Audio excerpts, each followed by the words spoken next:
Buenas tardes a todos. Hoy tengo el placer de tener de nuevo en la entrevista a una persona muy interesante que creo que nos va a aportar una información muy útil y que creo que muchas veces todos dejamos un poco de lado. Su nombre es Marina Broca, ella es especialista en marketing legal y la responsable del blog marinabroca.com. Marina, su función es ayudar a profesionales y a empresas a desarrollar su estrategia de negocio siempre bajo el amparo de las leyes que se cumplan y respetando los derechos de los usuarios. Muchas veces para las personas que empezamos, yo incluida, que hace muy poquito que he arrancado el blog, no tenemos claro qué es lo que tenemos que hacer, qué no hacer, cuáles son nuestras obligaciones. Por eso me ha parecido tan interesante cuando descubrí a Marina el poder traerla y que nos aclarase un poquito todas esas dudas que tenemos todos para cumplir por el libro, ¿vale? Para cumplir todo lo que se nos exigen. Bueno, Marina, encantada de que estés aquí con nosotros en Marketing para Inquieto. ¿Qué tal estás? Muy bien, es un placer estar acompañándote. Además que me parece estupenda la iniciativa que has tomado de introducir estos temas que parecen bastante engorrosos al principio para todos, pero bueno, que realmente no dejan de tener importancia cuando uno inicia, ¿no?, una aventura online, porque finalmente a todos nos afectan y bueno, hay que perderle miedo a los temas legales y empezar a percibirlos como una ventaja competitiva, que es un poco lo que quiero explicar en esta entrevista. Entonces, pues nada, encantada de estar aquí, agradecida de que me hayas invitado a participar en este espacio y espero que, bueno, que sea de interés para toda la gente que consulte y que visite tu blog, que es un lugar de referencia y que lo va a hacer sin duda en el futuro. Sí, yo creo que además una de las ideas más importantes, más interesantes es lo que dices, que tú no lo enfocas como algo tedioso, como pueda ser siempre la burocracia, el papeleo, sino que lo ves como una ventaja a poder ofrecer al usuario esa confianza y esa tranquilidad. Me parece uno de los puntos más interesantes y que abordaremos luego. Pero para empezar me gustaría que nos contaras un poco tu historia, porque me llamó mucho la atención que tú realmente vienes del mundo de la psicología. Sí, y exacto. Cuéntanos un poquito cómo una especialista de la psicología termina de especialista en el marketing legal, que parecen dos mundos opuestos. Sí, bueno, voy a intentar explicar esta historia en párrafo corto, porque realmente el trayecto, ¿no?, del mundo de la psicología al mundo de la implantación, el marketing legal, bueno, ha pasado por un recorrido bastante largo, no es de un día para otro que se inicia esto. Yo estudié psicopedagogía, concretamente, en Argentina, terminé la carrera, me dediqué a la docencia, que es donde realmente más cómoda me siento y donde más tiempo he trabajado a nivel profesional. Y al mudarme, al trasladarme a España, el primer trabajo que tuve fue en una consultoría. Mientras estaba convalidando títulos y demás, empecé a trabajar en una consultoría que se dedicaba en ese momento a la implantación, ¿no?, de estándares de calidad, de normas ISO. Y fue en esta consultoría donde se inició justamente a partir del 99, arrancó el tema de protección de datos, con la aprobación de la LOPD, ¿no?, la Ley Orgánica de Protección de Datos en España, y esta empresa que trabajaba el tema de la consultoría y la implantación decidió que era un área que teníamos que abordar, y en su momento decidieron que yo me iba a especializar, ¿no?, en esta materia. Entonces, me formé, ¿no?, para la empresa, estuve desde el inicio formándome en esto, especializándome. Y ahí empezó mi aventura con el mundo de la LOPD.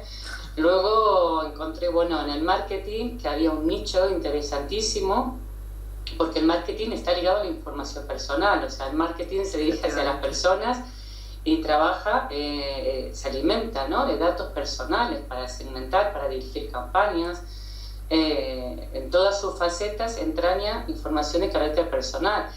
Y empecé a ver que el mundo del marketing estaba bastante disociado del tema de protección de datos, porque se hablaba de estrategias, se hablaba de campañas, se hablaba de herramientas del marketing, pero en ningún lado se hablaba de los usuarios y de los derechos que tenían estos usuarios frente a su propia información personal. Entonces es cuando decidí, ¿no?, entrar en el mundo del blogging, tener mi propio blog y empezar a analizar, bueno, los diferentes blogs de marketing, qué es lo que contaban y empezar a añadir, ¿no?, esta mirada desde el punto de vista del derecho del consumidor, del derecho del usuario y cómo impactan, ¿no?, todas las estrategias, todas las herramientas en el usuario, qué estrategias le benefician, cuáles les perjudican, cuáles les atropellan, cuáles son incompatibles con sus derechos, porque lo que es una realidad es que el marketing se ha transformado y los usuarios ya no son tan permeables al asalto publicitario y a la invasión, ¿no?, que suponen las campañas de marketing a las que estamos acostumbrados, ese marketing intrusivo, ¿no?, de mandar correos electrónicos a todo el mundo, de sacar datos de aquí para allá, mandar publicidad, de campañas de captación muy agresivas, ¿no?, de cara a los usuarios. El marketing se ha transformado y el mundo de la protección de datos tiene mucho que decir en este sentido, porque desde todos los puntos de vista siguen una misma línea. El tema de protección de datos y el tema del marketing están asociados desde el momento que la LOPD plantea un marketing de permiso, y ese marketing de permiso es el único que es realmente efectivo. No, pero bueno, es un poquito también lo que estábamos comentando. El marketing al final está ayudando a desarrollar una estrategia de negocio y al final es lo que estabas comentando tú. No veamos como las leyes o los derechos de los usuarios van en contra de nosotros, sino que nos tienen que ayudar a dar una mejor calidad de servicio. Exacto. Y en relación a eso, después de todos los años que llevas tú, te voy a poner un pequeño aprieto. Me gustaría que me hicieras así una encuesta rápida, un tanto por ciento más o menos de todos los blogs, páginas que conoces. ¿Cómo valorarías en un tanto por ciento, en un dato, que incumple las leyes que deberíamos todos cumplir? Bueno, es un poco alarmante este dato y es una pregunta compleja. A nivel oficial yo conozco solamente un estudio llevado a cabo por una empresa de software, ¿no?, que se dedica justamente al tema de protección de datos, que es Noxol. Ellos desarrollaron un estudio en el 2015, o sea que es un estudio bastante reciente, en donde valoraron que solamente el 25% de las páginas web cumplían con la normativa en protección de datos y LSSI, que es la Ley de la Sociedad de Información y Comercio Electrónico. Y de este 25% de empresas que más o menos estaban adaptadas, solo un porcentaje muy pequeño, solo el 40% estaba 100% adaptada. Es decir, el 60% de este 25% que más o menos tenían textos legales desarrollados, el 60% no estaba 100% adecuada. O sea, había políticas mal desarrolladas, o estaban desactualizadas, o estaban incompletas. O sea que el porcentaje sigue siendo muy pequeño. O sea, resumiendo, me quieres decir que el 60% del 25% sí está... O sea, bueno, esto luego así lo haré con la calculadora. Claro, tienen adaptaciones deficientes. Madre mía, yo que siendo optimista decía, bueno, un 40, un 50%, casi es la mitad del 25, un 12% realmente solo serían los que cumplirían. Es Exacto. Impresionante. Desde luego... De manera rigurosa, es un porcentaje mínimo, y esto lo único que nos revela justamente es la falta de conciencia en general de los derechos. Creemos que yo a veces cuando hablo con clientes o algunos cursos de formación, pensamos que Internet todo lo aguanta, ¿no? Que basta con tener una web y ya podemos lanzarnos a recoger datos, a hacer campañas, a dirigirnos, a almacenar, que no tenemos ningún tipo de responsabilidad, que basta con comprar un dominio y ya nos podemos lanzar al mercado digital. Y en realidad esto no es así. O sea, en el momento que uno recoge y almacena y gestiona cualquier tipo de información personal, tiene una responsabilidad frente a esa información que tiene que conocer. Pero no hay una conciencia realmente que parta del usuario, ¿no? Es el usuario realmente el primero que tiene que decidir a quién le facilita su información y con qué garantías está suministrando esos datos.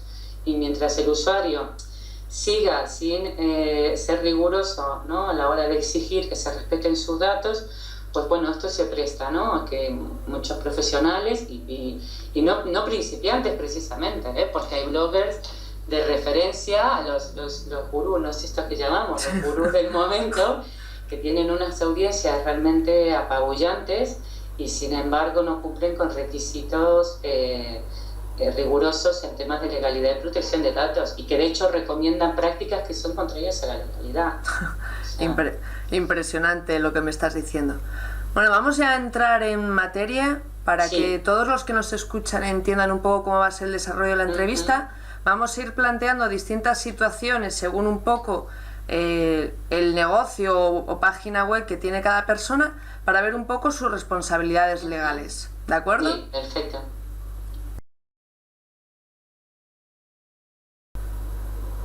Vale, Marina, te planteo una situación muy típica para todos, y para que me contestes un poquito las obligaciones legales que tendría esa persona.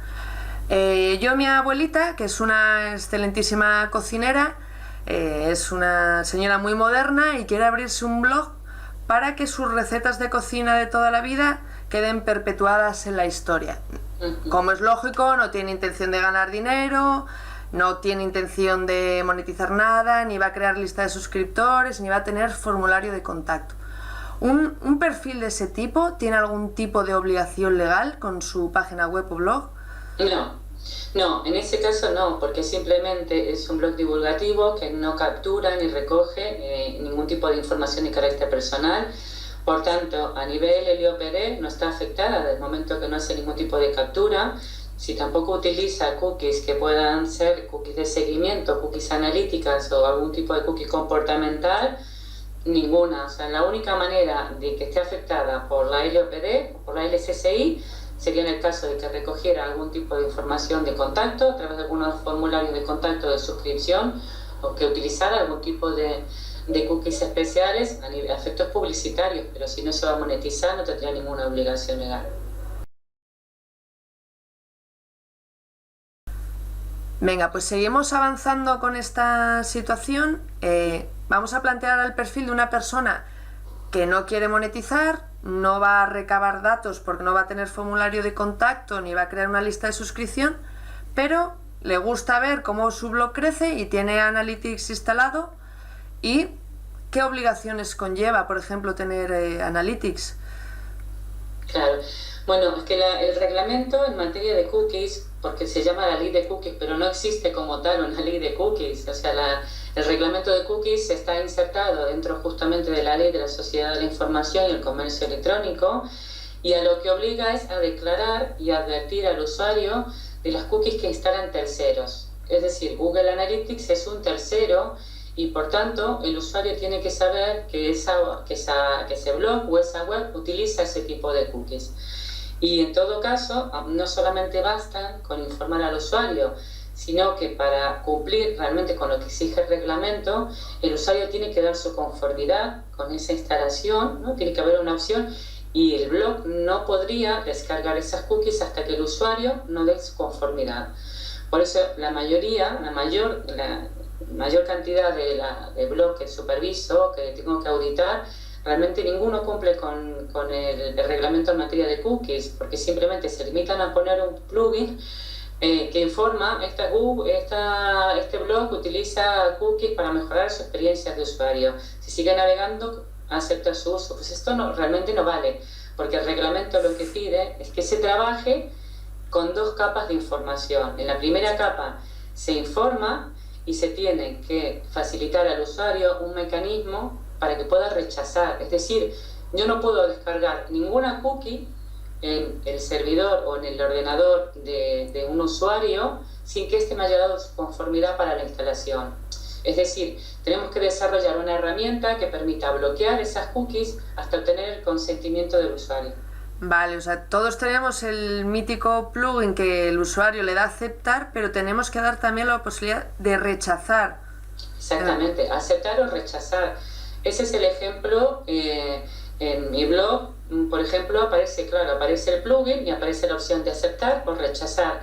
En el momento que el usuario manifiesta su intención de rechazar esas cookies, tengo que ingeniármelas, ¿no? De alguna manera, porque no es nada sencillo, y esto todo hay que decirlo, para que estén bloqueadas esas cookies, no se puedan descargar de ninguna manera en el ordenador del usuario, porque el usuario en ningún momento ha permitido esto. Entonces, la mayor parte de los blogueros o de las webs que visitamos realmente no cumple con el reglamento, simplemente creen que ponen un plugin y con eso ya tenemos cumplido el tema de protección de datos y el SSI, y realmente es un plugin que a efectos de legalidad no tiene ningún sentido, porque no expresa lo que realmente requiere el reglamento, que no es nada sencillo. También hay que reconocer que el reglamento en materia de cookies es uno de los más difíciles de cumplir y posiblemente de los peores planteados desde el punto de vista legal, porque las cookies evidentemente no son un elemento estático en ninguna web.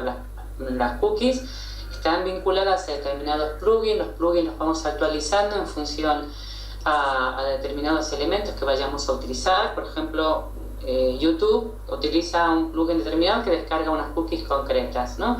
WordPress, cada vez que actualiza, que descarga la nueva versión, descarga nuevos plugins, esos plugins conllevan cookies nuevas. Entonces, informar de manera rigurosa de todas las cookies de terceros que descarga nuestro blog es materialmente imposible, es una locura, pero hay que intentar, especificar por lo menos las más estables y siempre informar en doble capa. La primera capa, que es un aviso de advertencia, que es el pop-up, que instalamos casi todos, una advertencia, darle la opción al usuario de aceptarlas o rechazarlas, y evidentemente jamás descargar cookies sin que el usuario haya dado su conformidad para esa descarga. Esa sería la manera correcta de cumplir.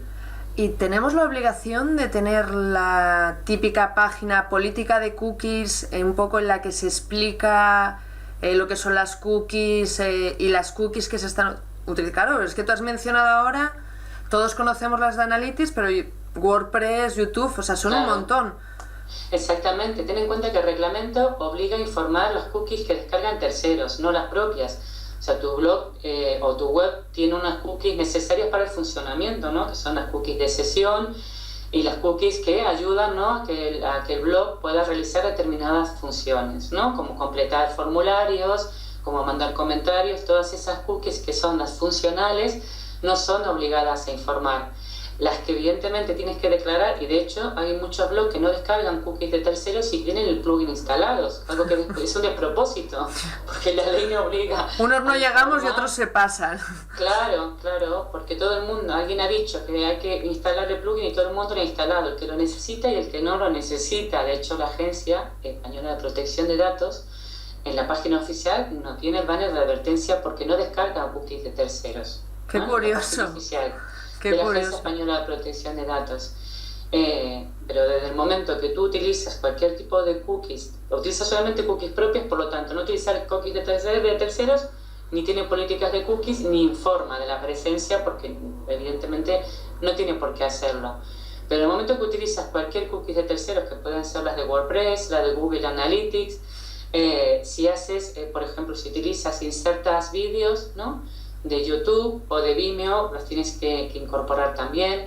Si utilizas funcionalidades como cookies de remarketing o si introduces banners publicitarios, ¿no?, evidentemente conlleva cookies que son las cookies publicitarias, y evidentemente es más que necesario informar y advertir de su presencia.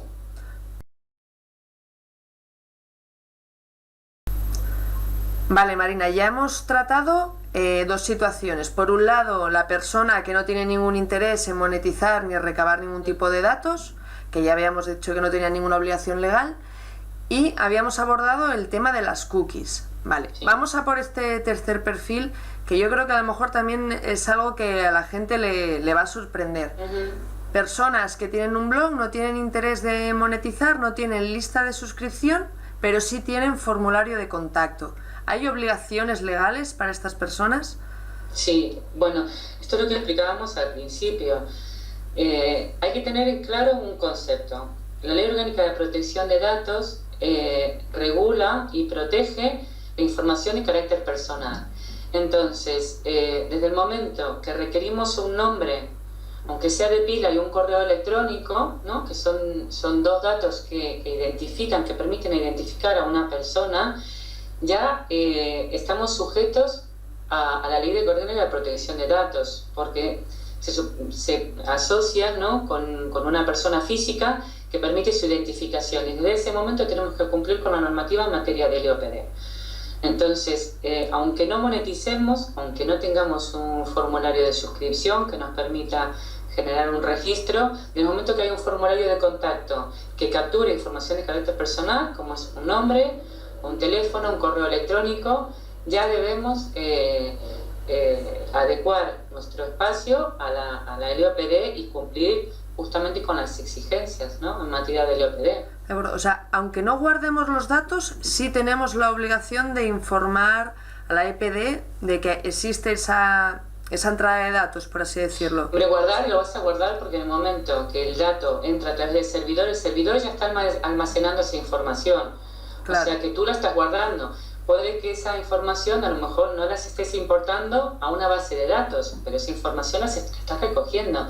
Ten en cuenta que en el momento que haces cualquier tipo de captación y en el momento que respondes a una consulta, ya estás haciendo una gestión de esa información de carácter personal. La estás gestionando, porque primero tu servidor web la está almacenando a ese dato. Y luego al responder a un requerimiento, se supone que si alguien te contacta, ¿no?, es para que tú le puedas dar respuesta. Entonces ya estás haciendo uso de esa información para dar respuesta al formulario.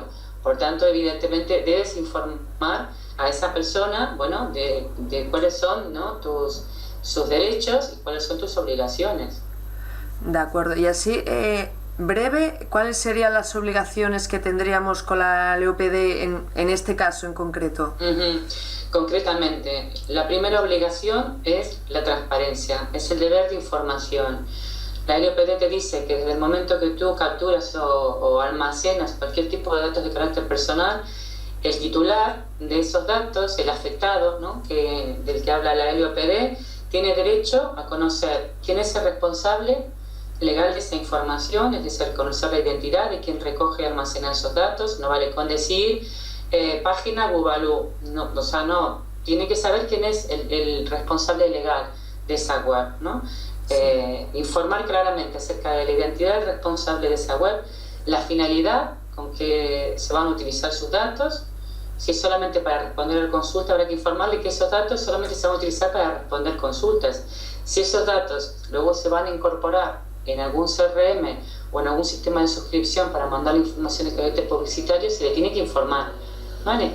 Y también se le tiene que informar cómo puede ejercitar sus derechos, acceder, rectificar o cancelar su propia información.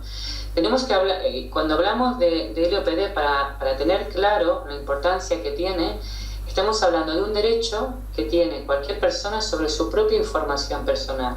Es el derecho a la autodeterminación informativa, que garantiza que yo decido sobre a quién tiene derecho a acceder a mis datos, quién tiene derecho a acceder y con qué finalidad puedo utilizarlo, y que yo decido hasta cuándo esa persona puede utilizarla o no. El que yo te dé mis datos no significa que te facilite mi información a perpetuidad.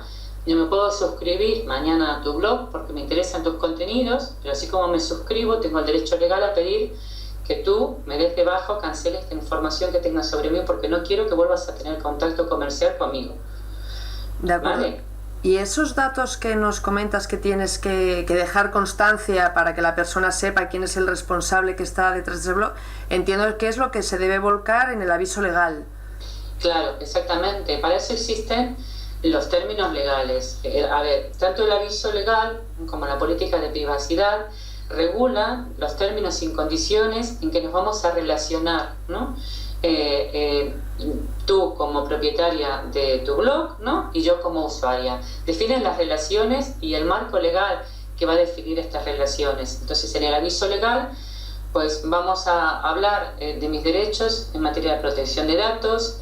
Hay que explicar, cuál es la finalidad de ese blog, porque a lo mejor yo creo que, estás recabando datos con una finalidad y resulta que la finalidad es diferente. Entonces, el usuario tiene derecho a saber quién es el titular de ese blog, con qué finalidad recoge información, cuál es la finalidad que tiene su propio blog, cuál es la titularidad en materia de derechos de autor y propiedad intelectual, ¿no? Cuáles son los derechos que me asisten como usuario, dónde puedo ejercitar mis derechos y cuál es el procedimiento para que pueda ejercitarlos.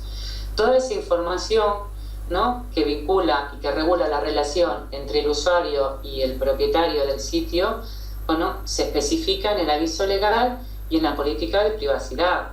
Lo mismo en cláusulas informativas, ¿no?, que son necesarias en el momento que requiero cualquier tipo de dato personal. Tener en claro 3 cuestiones básicas que el usuario debe conocer siempre. ¿Quién es el responsable de recabar mis datos?, ¿no?, con nombre y apellido si es un autónomo, y razón social si es una empresa, ¿no? ¿Dónde está ubicada? Necesito saber si esa persona reside en Madrid, en Tarragona o en cualquier parte del hemisferio, ¿no? Tengo que saber dónde está radicada esa persona y tengo que conocer exactamente cuál es la actividad central de ese blog y qué se va a hacer con mis datos. De acuerdo. Y una pregunta que siempre me llama mucho la atención, cuando lees los requerimientos legales que tiene que cumplir un blogger, siempre mencionan el registrar el fichero, sí, el AEPD. ¿Cómo es esa gestión? ¿Cuesta dinero? ¿Es sencillo de hacer? No, es una gestión que es gratuita, que lo puede hacer cualquier persona entrando en la propia página de la Agencia Española de Protección de Datos. Ellos tienen ahí luego podemos poner un enlace, ¿no?, con un tutorial para poder registrar los ficheros. Entonces lo más importante es saber identificar qué tipo de ficheros tengo que dar de alta, qué se entiende por fichero, porque cuando dicen fichero suena tan abstracto que bueno... Claro, es que parece que tienes que mandar el fichero, cuando no es así. Claro, hay gente que me pregunta que tengo que mandarle toda mi base de datos, una copia, ¿no?, de la base de datos de clientes que tengo. No, lo que se trata es una notificación que de momento... Lo que intenta es, bueno, que cada uno declare el tipo de información que está recogiendo y con qué finalidad la recoge. Entonces, ¿qué se entiende por fichero? Pues es un conjunto organizado de datos. Entonces, según el origen de estos datos, bueno, establecemos diferentes ficheros, ¿no? Uno puede ser de usuarios y suscriptores de una web, puede ser un fichero a inscribir y declarar en la agencia. Otro fichero es el de clientes, ¿no?, con los que tenemos otra relación y otra finalidad, porque no es la misma la finalidad que tiene la información de un usuario que la finalidad que tiene la información de un cliente. Son 2 finalidades y 2 gestiones de información distintas. Otro fichero puede ser recursos humanos si tenemos a alguien contratado. Otro fichero puede ser de proveedores. En fin, en función a la finalidad que tengan los datos que nosotros recogemos, siempre y cuando hablemos de datos de carácter personal, ¿no?, y no de empresas ni de sociedades, datos de personas, tenemos que identificar. Entonces, declaramos el fichero en la agencia, tenemos que identificar quién es el responsable de esa información y es un proceso que se realiza de manera online, ¿no? Ellos te dan un número de envío y luego a los 15-20 días, bueno, te dan un número de registro que son 10 dígitos en donde te informan, bueno, del titular. Yo aquí tengo una copia genial, preparada para que veas de cómo sería una carta típica, ¿no? Esto es la carta, no sé si se ve, esta es una carta que manda la Agencia Española de Protección de Datos, en donde aparece el tipo de ficheros. Por ejemplo, aquí es un fichero solo, ¿no?, nóminas personales de recursos humanos, te da un código de inscripción y detrás aparece detallado, ¿no?, el informe de todos los ficheros que se han declarado en esta asociación, ¿no? Este es uno, y aquí aparece la relación de todos los ficheros que en este caso esta empresa tiene declarados ante la agencia. Entonces, en el momento que tenemos cualquier tipo de información de carácter personal a través de un blog o una web, tenemos que escribir y tenemos que contar con este número de registro, que es que es el código de inscripción, que es lo que garantiza de que hemos cumplido con nuestra obligación de notificar ficheros ante la Agencia Española de Protección de Datos. En mi caso, bueno, es una gestión que yo realizo en el momento que preparo una adecuación a un cliente. Esta gestión, bueno, la realizo yo directamente y es, bueno, un trámite más que hay que hacer para estar adecuados. Es uno de los trámites. A veces las personas creen que solamente con registrar el fichero, bueno, ya hemos cumplido con el tema de protección de datos, ¿no? El fenómeno de la ficheritis, que le llamamos, ¿no?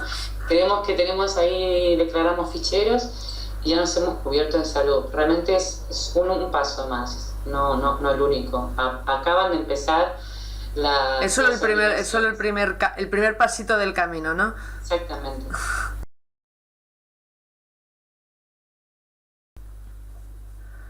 Muy bien, Marina, pues ya hemos abordado personas que no tienen obligaciones al no recabar datos, las obligaciones de una persona que ya tenga un formulario de suscripción, y ya hemos hablado un poquito de las obligaciones que tiene una persona que crea una lista de suscriptores. Pero vamos a hacer un pequeño repaso y vamos a dejar claro todos los puntos fundamentales que tiene que tener claro una persona que cree una lista de suscripción. Exacto. Perfecto. Bueno, la primera obligación, lo que comentamos, ¿no? Registrar adecuadamente, identificar primero el tipo de ficheros de datos personales que va a recabar, la finalidad, ¿no? Como lo que lo va a hacer, registrar en agencia los ficheros hasta tener el número de declaración. Lo siguiente sería, redactar correctamente los diferentes textos legales que tienen que acompañar, ¿no? a su página web o a su blog. Inicialmente se requiere de un aviso legal. Yo siempre prefiero diferenciar aviso legal de política de privacidad. El aviso legal contiene generalidades sobre responsables de la web y las obligaciones centrales, ¿no? que tiene, dónde está alojado, qué actividad tiene el blog, en fin, información de carácter informativo de cara al usuario. Y luego la política de privacidad, que es cómo me voy a comportar, ¿no? con esa información, qué voy a hacer, qué finalidades, qué destinos tiene esa información personal, qué servicios estoy utilizando para almacenar la información personal. Es importante advertir sobre esto. Cuando desarrollamos una política de privacidad, los bloggers, ¿no? siempre entienden que el tema de los textos legales es un tema marginal, que puedo hacer un copy y pega, ¿no? Lo cojo de aquí, cojo de allá, un mejunje y ya tengo mi política de privacidad. Eso es un error importantísimo. Una política de privacidad es un contrato vinculante que tengo con el usuario, sobre que el usuario puede ejercitar en algún momento el cumplimiento. Entonces, hay un hecho curiosísimo, que la política de privacidad más copiada, más plagiada de todos es la de Real Madrid. Es decir, estamos hablando de bloggers o de páginas web. ¿Qué me estás contando? La del Real Madrid. De Real Madrid, que tiene muchísimos copy y pegas, el copy paste, ¿no? Que directamente la copian, les haga gracia. Madre mía. Imagínate la información que puede recabar, ¿no? la página web de Real Madrid y la que puede tener un blog. Cada blog tiene unos sistemas de capturas diferentes, trabaja con servidores diferentes, almacena la información. Unos utilizan un servidor determinado, ¿no? Cuando se registra el dominio trabaja con un web empresa o con cualquier otro servidor. Puede estar alojado en España, puede ser un servidor que esté alojado fuera de España. Y el usuario tiene que saber cuál es el hosting, ¿no? ¿Cuál es el hosting en donde está almacenada su información? ¿Es un hosting europeo o es un hosting que está en otro sitio? ¿Cuál es el servicio de email marketing que se van a gestionar sus comunicaciones? No es lo mismo trabajar con MailChimp, que está en Estados Unidos, que tiene servidores en Estados Unidos, que otro proveedor de ese tipo de servicios que están alojados en España. Tengo que saber por qué ese servidor también está alojando mi información y la información del usuario. Entonces hay que advertirle sobre los sistemas de captura y los servidores en donde se aloja su información. Entonces, el tema de cookies, nuevamente informar igual. O sea, si utilizo cookies de terceros, tendré que auditarlas primero, saber qué tipo de cookies están instaladas en mi página, informarlas adecuadamente y utilizar un sistema, un plugin que sea lo suficientemente efectivo para bloquear las cookies hasta que el usuario preste su conformidad. Importante, nunca recabar datos personales sin recoger el consentimiento del usuario. Es muy importante que antes de requerir cualquier tipo de información personal le pidamos un check al usuario en donde dé su conformidad con la utilización de estos datos comerciales. Sobre todo cuando vamos a utilizar esos datos para enviarle promociones, para incorporarlas a diferentes listas, para mandarle publicidad concreta, ofertas exclusivas para suscriptores. Si pensamos incorporar, si vamos a compartir esos datos con un community manager o con alguna otra persona que esté colaborando con nosotros, tenemos que informar también de que sus datos van a ser cedidos a determinada empresa o determinado profesional para estos usos, porque a veces nos olvidamos que la información que recogemos no nos pertenece de ninguna manera, le pertenece solo al titular, y el titular tiene que saber absolutamente todo lo que va a pasar con sus datos. ¿Quién va a tener acceso? ¿Con qué finalidad? ¿Y hasta cuándo? Y darle, evidentemente, un procedimiento sencillo para que pueda desistir y darse de baja cuando cree oportuno, cuando quiera perdernos de vista, ¿no? Yo le llamo el derecho a perdernos de vista.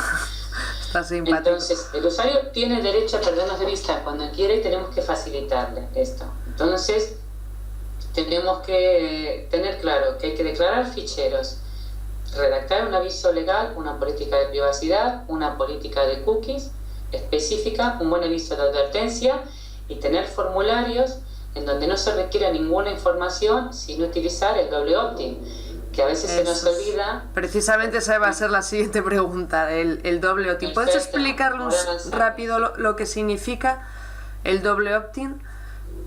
Sí, el doble opt-in es una verificación de identidad, básicamente, ¿no? Lo que hace el doble opt-in es garantizar que el usuario, ¿no? Que es el usuario el que realmente nos ha facilitado sus datos y que no se ha producido ningún tipo de usurpación de identidad y que no es una suscripción fraudulenta. Entonces, a veces a nivel marketing creamos, ¿no? unos formularios muy cucos, que están muy monos y están los pop-ups estos, ¿no? Sí. Para captar leads. Intentamos agilizar el proceso de suscripción suprimiendo, ¿no? El doble opt-in para agilizarlos. O sea, es algo que no tiene ningún sentido, primero desde el punto de vista legal, nos compromete y nos pone en un brete legal que nos puede costar muy caros, pero al mismo tiempo, desde el punto de vista estratégico, no tiene ningún sentido el no requerirlo. Porque un usuario que verdaderamente esté interesado en nuestro contenido no va a tener ningún problema en completar la acción de verificación, ¿no? El doble opt-in, para el que no lo sepa, yo creo que casi todo el mundo sabe, pero el que no lo sepa, es justamente este correo electrónico que pide que confirmemos, ¿no? Que esa dirección nos corresponde y que realmente queremos suscribirnos a ese blog. Pide que certifiquemos, ¿no? Nuestra determinación y con eso se valida nuestra cuenta, nuestra dirección de correo electrónico. Esto es importantísimo, porque si en algún momento, ¿no? Recibimos, hay algún tipo de sistemas de bot que rastrean direcciones de usuarios y que hacen suscripciones masivas, ¿no? Claro. A diferentes blogs, y nosotros estamos enviando información sin que el verdadero titular de ese correo lo haya requerido, evidentemente podemos tener un problema serio a nivel de protección de datos. Desde el momento que esta persona denuncia y no podamos acreditar que esta persona se ha suscrito a una lista de contacto, porque no hemos certificado ni validado que es el verdadero titular de esa cuenta de correo electrónico, tenemos un problema y evidentemente las sanciones no son escasas. Estamos hablando que cualquier tipo de sanción en materia de protección de datos va desde los 600 euros en el caso de una sanción muy leve hasta los 600.000. Hasta los 600.000. Impresionante. Claro. Entonces, sí, que no es un tema mucho, para tomarlo a la ligera. Nos estamos jugando mucho y hay que empezar a cambiar un poco los paradigmas, ¿no? Estamos hablando que estamos en una sociedad de la información, en unos entornos digitales, en donde la confianza es un valor clave para el usuario. El dato personal es la moneda de cambio, ¿no? En todos los entornos digitales, es el petróleo, ¿no? De este siglo, el dato personal. Si no entendemos que un correo electrónico, que un dato personal tiene un valor altísimo en el mercado, que somos muchos las personas, los bloggers, que nos estamos disputando, ¿no? Esos datos personales, ¿no? Acercarnos a ese usuario. Si no somos capaces de defender esa información personal, de cuidar, de garantizar, que no vamos a hacer nada inadecuado, que no vamos a hacer que ese usuario el día de mañana se arrepienta de habernos facilitado esa dirección, si no generamos suficientes garantías de credibilidad frente al usuario, no vamos a tener nada que hacer. Es que perdemos competitividad, perdemos eficacia y vamos a perder visibilidad, porque los propios buscadores, ya Google está penalizando a las páginas web y a los blogs que no ofrezcan las suficientes garantías, ¿no?, en materia de Qué interesante eso que legales. O sea, se está penalizando a nivel visibilidad. Entonces tenemos que empezar a cambiar el chip y entender que estas cuestiones que parecen un engorro, que parece que solamente las multinacionales tienen que cumplir y ofrecer garantías legales, nos afectan a todos, y que desde el momento en que tenemos un blog tenemos responsabilidades, y que si queremos tener un blog que tenga futuro y que sea sostenible en el tiempo, tenemos que empezar a generar ese tipo de garantías. Yo siempre hablo que hay dos tipos de blog: el blog Top Manta, que es el blog que es un chiringuito, ¿no?, como un Top Manta, ¿no?, que se pone en la calle y que se vende, ¿no?, sin ningún tipo de garantías, y que lo compra, y luego ya se verá. Y el blog que decide trabajar profesionalmente, generando, ¿no?, evidencias claras en los usuarios para que sepan que es un lugar seguro, que es un lugar donde se respetan los datos y donde se hace un uso adecuado, ¿no?, de la información de carácter personal. Vale. Para todas las personas que nos están escuchando, decir que, bueno, creo, no sé si es el último o el penúltimo post que publicas, explicas el doble opt-in, y tienes a David Sotoro, que explica cómo hacerlo con MailChimp, que es uno de los gestores de correo más conocidos. Sí, de SumoMe, es SumoMe, que él lo explica con MailChimp a través del plugin de SumoMe. Bueno, pues para todas esas personas que se hayan quedado con dudas, que sepan que pueden encontrar la información en tu blog. Además, yo lo estuve leyendo y queda muy claro lo que hay que hacer para que se active ese doble opt-in y no tener ningún tipo de problema. Exacto. Y ahora una pregunta muy concreta que siempre me ha llamado la atención. Cuando rellenamos un formulario de contacto, un formulario de suscripción, yo veo que en algunos blogs te aparece el típico tic de acepto la política de privacidad, pero en cambio en otros simplemente te ponen al entregar tu nombre y tu email ya estás aceptando la política de privacidad sin falta de hacer ese tic. ¿Es obligatorio que pongan el tic, que hagan ese clic, o solo con esa línea informativa ya es suficiente? Si solamente se recoge un nombre de usuario y un correo electrónico, vale el consentimiento tácito, que se llama, ¿no?, el consentimiento por defecto, ¿no?, que te ponen al enviar tus datos a través de este formulario, ¿no?, aceptas esta política de privacidad, siempre y cuando solamente se requieren ese tipo de datos. Ahora, si tenemos un formulario donde requerimos más información de carácter personal, como es un estado civil, una situación financiera, o datos para completar determinadas solicitudes, por ejemplo, el requerimiento, ¿no?, de una tarjeta de crédito o un alta en una cuenta corriente, que te piden una serie de información de carácter personal, en ese tipo de casos sí que es obligatorio el requerir, ¿no?, un consentimiento explícito a través de una acción de check, ¿no?, que es marcar en la casilla y dar la conformidad, y en algunos casos es que te obliga a leer, porque te salta automáticamente un pop-up con toda la política, que tienes que leerla, y hasta que no llegues al final no te validan los datos, ¿no?, que es como, bueno, la manera más rigurosa de decir, mira, esto es lo que va a ocurrir con tu información. Si ves un proceso de registro en una red social, cuando tú facilitas determinada información personal, que tienes que facilitar más datos sobre tu identidad, siempre se va a requerir el botón del check-in. Ahora, si solamente pides un nombre y un usuario, simplemente con poner al final que al enviar tus datos se aceptas y das tu conformidad con la política de privacidad, sería suficiente. Vale, y ya para acabar con el apartado de las listas de suscripción, ¿es obligatorio que en todas las newsletters que mandemos aparezca en el faldón nuestro nombre y demás, y siempre que aparezca la posibilidad de que se den de baja? Sí. Eso es una de los requisitos ineludibles. De momento que mandas un boletín, a esta persona le tienes que informar siempre en toda nueva comunicación, y además que eso está especificado por ley, en toda nueva comunicación le tienes que informar quién es el titular de esos datos, porque evidentemente, claro, a veces damos por sentados que ese usuario solamente se ha suscrito a nuestro blog, por lo tanto tiene que tener clarísimo quiénes somos. A lo mejor esa persona se ha suscrito a otros 30, 40 o 50, y en un momento puede que ni recuerde a quién se ha suscrito. Entonces es importante informar. Recibes esta newsletter porque en su momento te has suscrito a blog marinabroca.com, ¿vale? La finalidad de estos datos, bueno, es enviarte el boletín y mantenerte actualizado sobre novedades, ¿no? que puedan surgir en blog y ofertas puntuales exclusivas para suscriptores. Puedes darte de baja en el mismo boletín o mandando un correo electrónico con la palabra baja, este nombre. Es decir, en cada nueva comunicación tienes que informar. ¿Por qué? Porque es la única manera de acreditar, ¿no?, frente a una posible demanda o reclamación, de que tú en cada comunicación has informado de manera clara, nítida al usuario sobre tu identidad, cómo has obtenido sus datos, la finalidad de los datos, qué vas a hacer con sus datos y cómo puede desistir de nuevas comunicaciones comerciales, que es el artículo número 5 del área OPD. Es una cláusula informativa clave y básica que se debe incorporar en todas nuevas comunicaciones.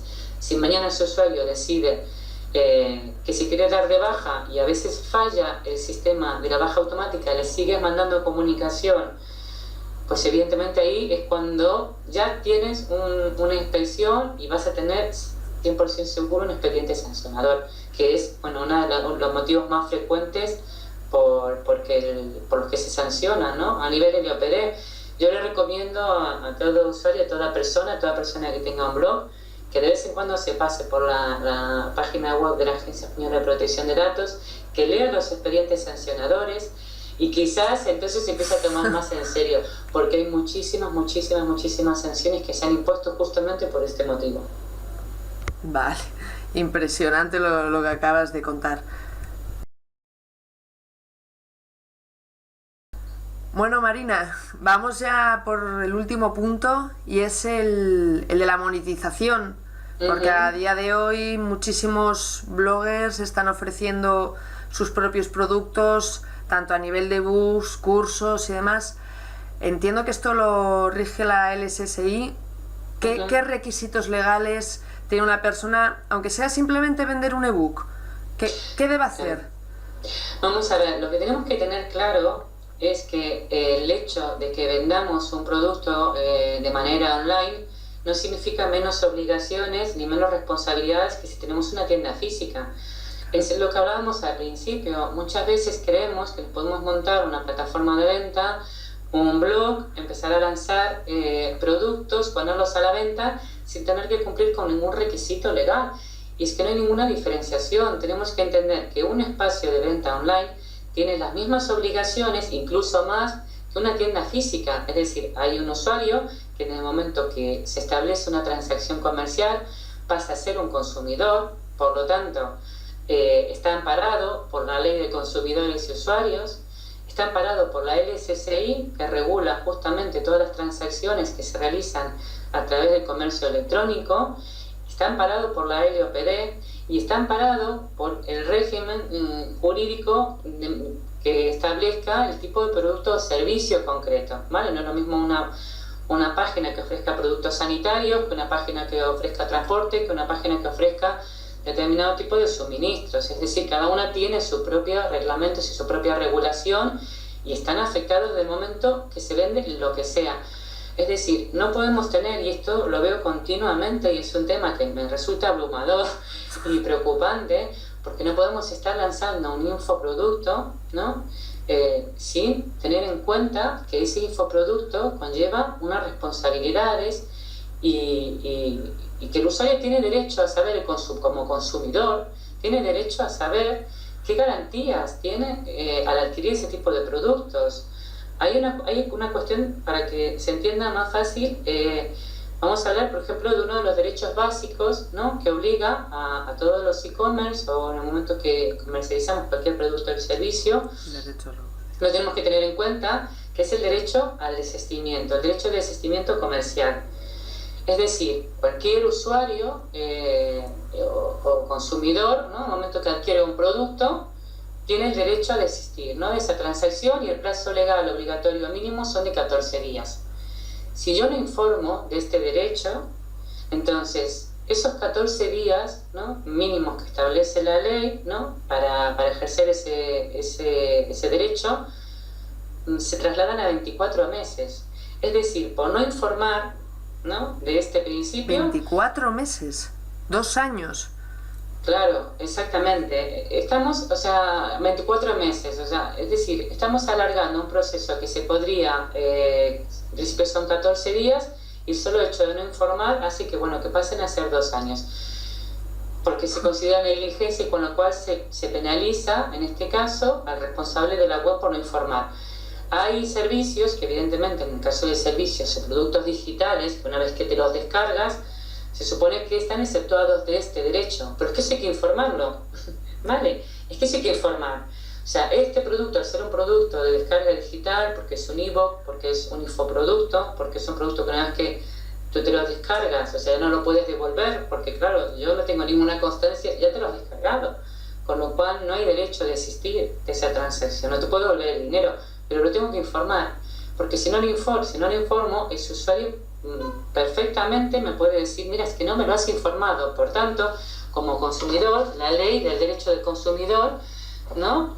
Me avala en este sentido y evidentemente cualquier tribunal competente le va a dar la razón y le vas a tener que restituir el dinero, aunque hayan pasado 2 años desde el momento que ha adquirido ese infoproducto. Entonces, estamos siendo muy temerarios, muchísimos bloggers están siendo muy temerarios cuando se ponen a monetizar determinados productos en línea, que significan instalar mecanismos de pago online y no le están informando al usuario de todo lo que son los derechos. ¿Cuál es la garantía legal?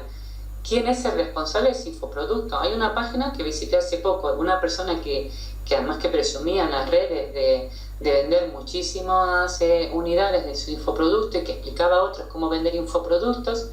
Y cuando entro a informarme, porque es un tema que realmente me interesaba saber, bueno, un poco cuál era, ¿no?, la manera más efectiva de vender un infoproducto, me encuentro que no sabía quién, o sea, aparecía el nombre de esta persona, pero yo no sabía si esta persona era española, si era nicaragüense, si era de Portugal o si estaba en Mozambique, porque no especificaba ni siquiera dónde estaba esta persona. Por tanto, si yo no estoy conforme con su infoproducto, ¿ante quién reclamo? ¿Cómo reclamo? ¿Dónde está esta señora?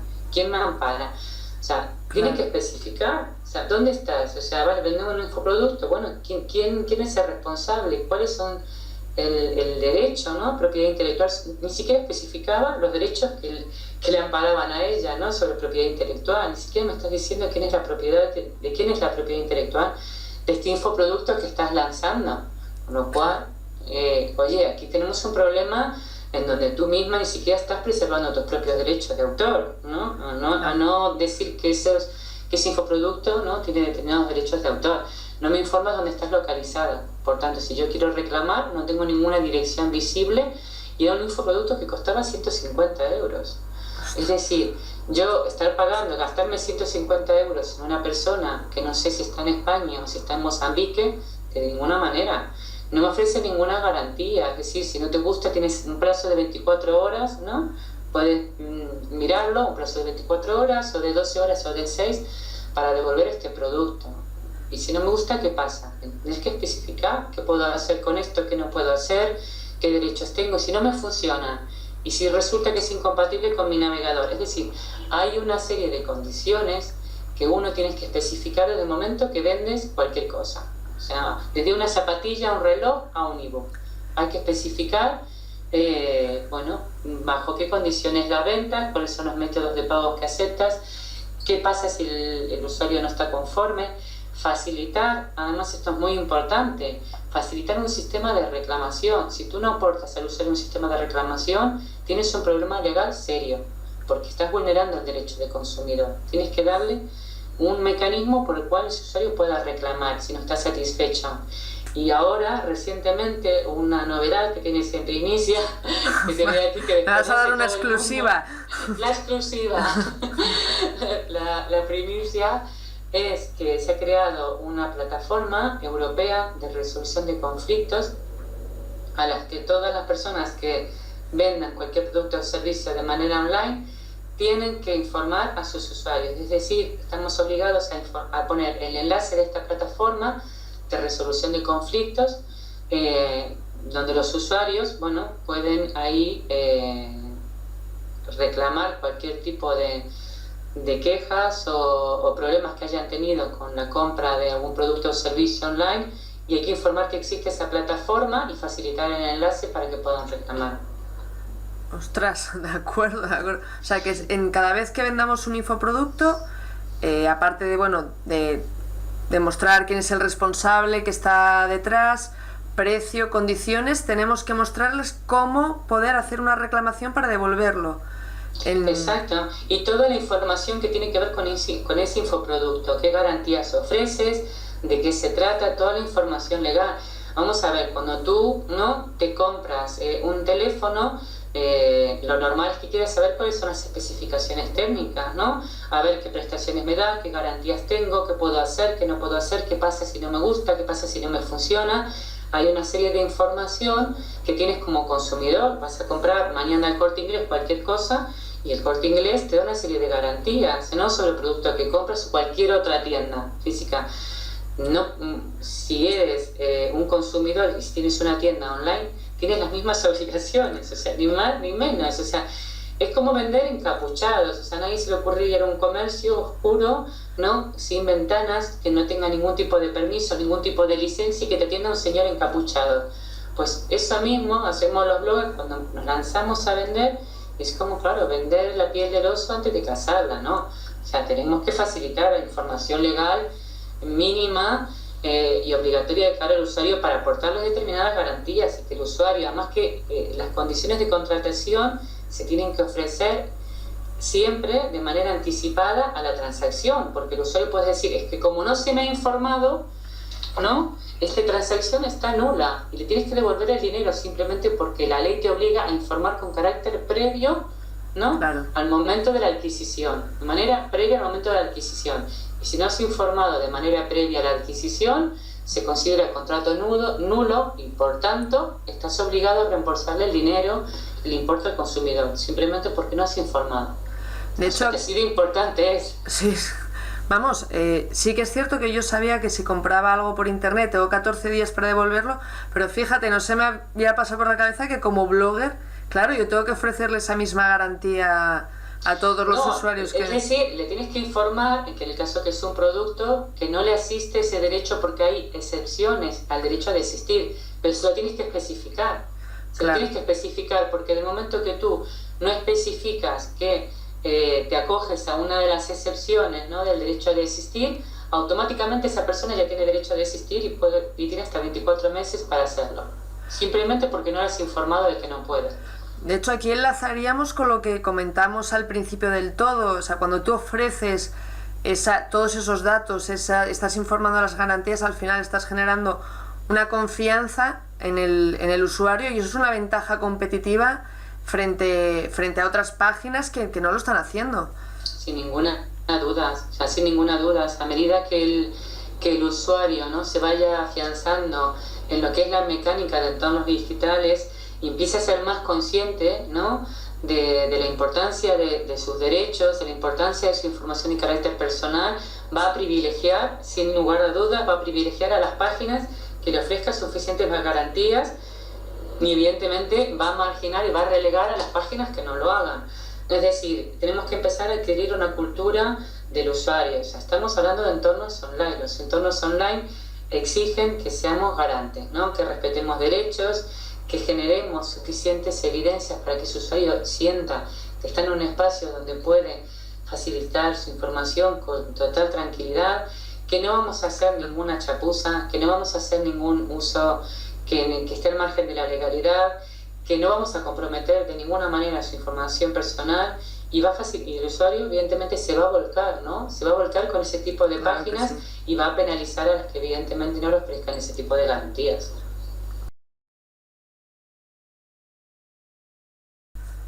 Bueno, Marina, y para terminar la entrevista me gustaría hacerte una pregunta que está muy de actualidad y que ha generado mucho revuelo en todo este mundillo, en las redes sociales, y es todo lo que afecta a Safe Harbor.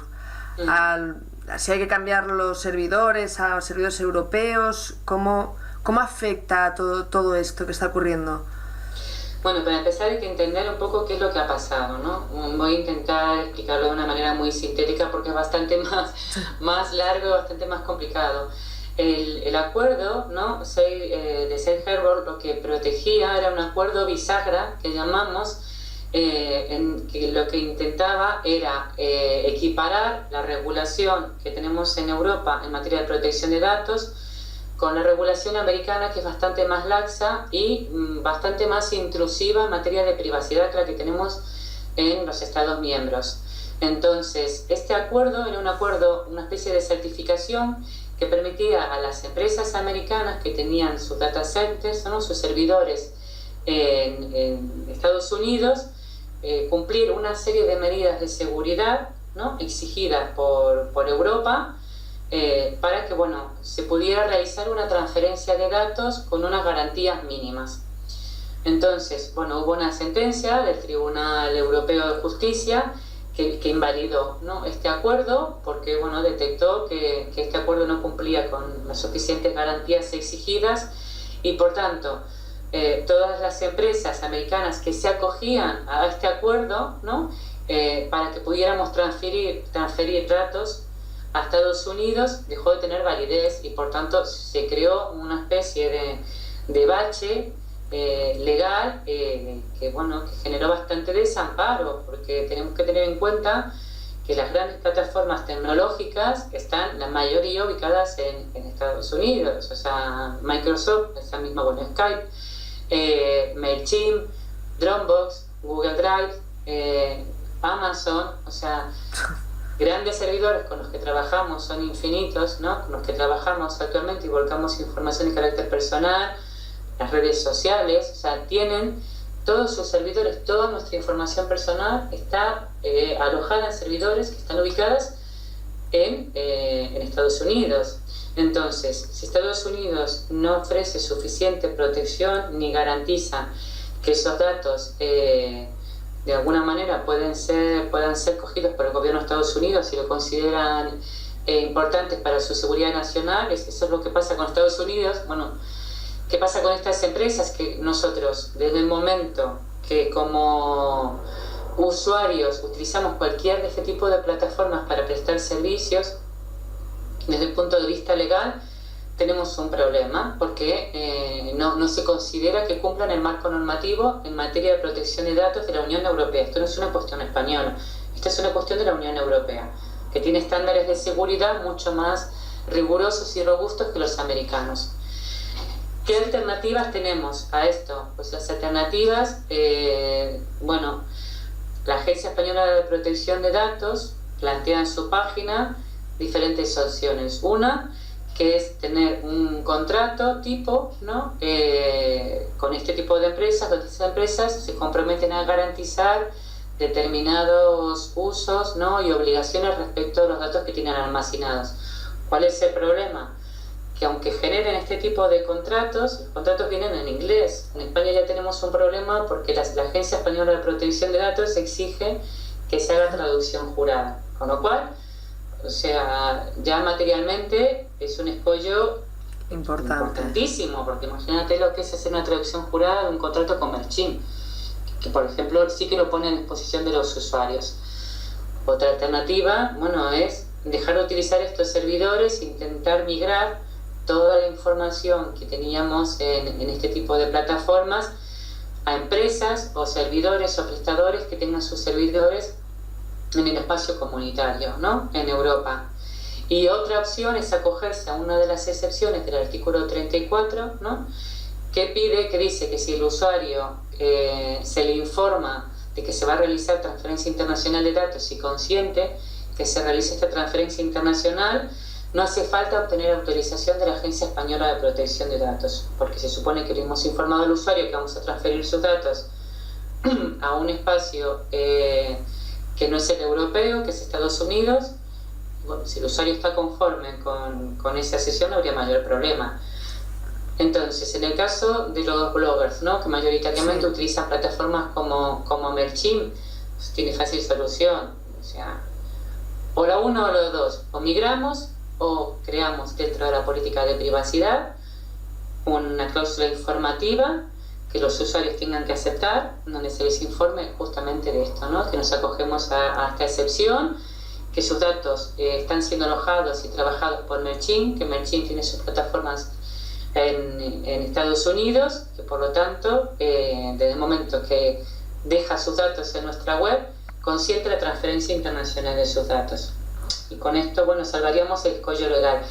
No obstante, teniendo en cuenta de que son socios estratégicos, porque son socios tecnológicos estratégicos, hay un interés económico importantísimo, tanto para las empresas americanas como para los socios europeos.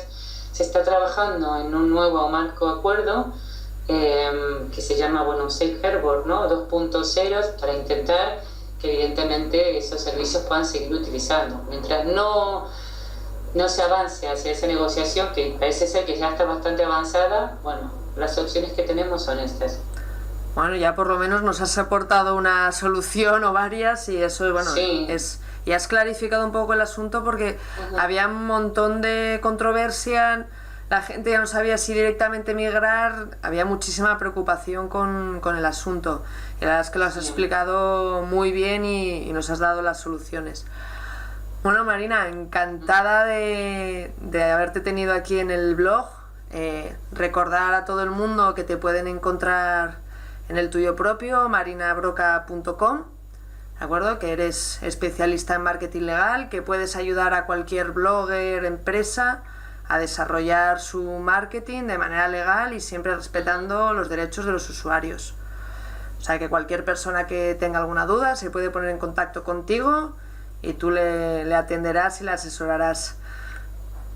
Vale, yo estoy encantada que me hayas invitado, te agradezco muchísimo esta invitación y se nos ha quedado corta, y siempre a tu disposición y a la disposición de tus usuarios para aclarar cualquier duda. Si algo no se ha entendido bien, pues a disposición de todos, que te dejen las dudas en el mismo post en donde se edite la entrevista, y yo estoy encantada de responder a todos de la manera más clara y más rigurosa que sea capaz. Muchísimas gracias por invitarme. Nada, gracias a ti. Venga, Marina, un beso. Hasta luego. Un abrazo.